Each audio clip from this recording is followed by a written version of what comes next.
বিসমিল্লাহির রহমানির রহিম। আসসালামু আলাইকুম।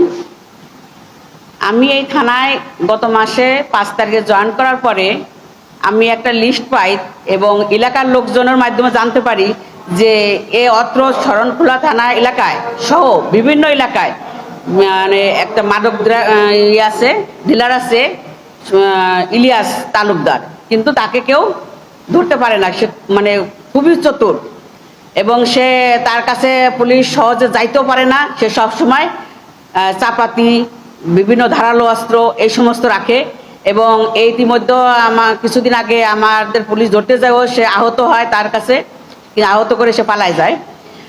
পরে আমি তাকে ধরার জন্য অনেক চেষ্টা করে গতকালকে আমি একটা সংবাদের মাধ্যমে জানতে পারি যে সে বাড়িতে উঠছে। তখন আমার ফোর্স অফিসার সহ আমরা ঘটনাস্থলে যাই। যাওয়ার পরে তাকে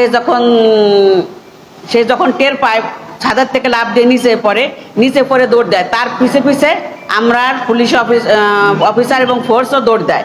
দৌড় দেওয়ার পরে ও যে কি নদীটার নাম হচ্ছে, ওর বাড়ির পাশে একটা নদী আছে, হ্যাঁ, বলেশ্বরী শাখার একটা নদী আছে, ওই নদীতে সে ঝাঁপ দেয়।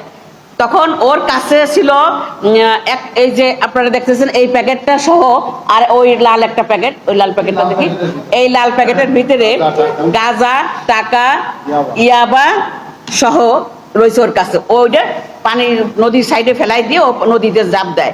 তখন আমরা আমাদের পুলিশ অফিসাররাও যেমন 6-7 জন ওর সাথে ঝাঁপ দেয়, কিন্তু ও এমনই চতুর, ও আর ডুব দিছে আর মুখ তুলে না। তখন তো আমাদেরও টেনশন যে মুখ তুলে না। পরে যাও আমি ওদের বললাম তোমরা উঠিয়ে আসছো, দেখি নাকি। ওরা বিভিন্ন জায়গায় করে।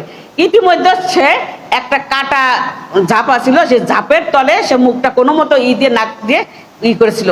তখন ওইখানে আমাদের অফিসাররা তাকে ধরার পরে উঠানো পরে সে তার হাত দিয়ে এই ব্যাগটা তোলা হয়।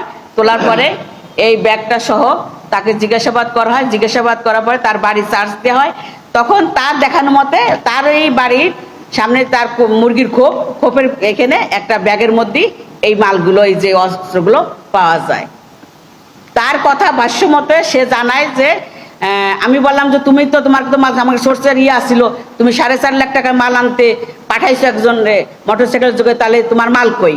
কয় কি আমি জানতে পারছি যে আপনারা এটা নলেজে গেছে, যার ধরুন আমার কাছে মাল ছিল না। আমি যে আসামি সোহাগের কাছ থেকে গতকালকে 200 পিস ইয়াবা নিয়ে আসি। এই হিসেবে সোহাগ ওরফে সোহেল, তাকেও আমরা ধৃত করি এবং আমরা মামলা ওই নামে, ইলিয়াসের নামে আমাদের থানায় একাধিক মামলা আছে, ওয়ারেন্ট আছে 7টা নিয়মিত মামলা এবং ওয়ারেন্ট আছে 2টা। বর্তমানে 2টা রানিং মামলা চলতেছে তার ইসে।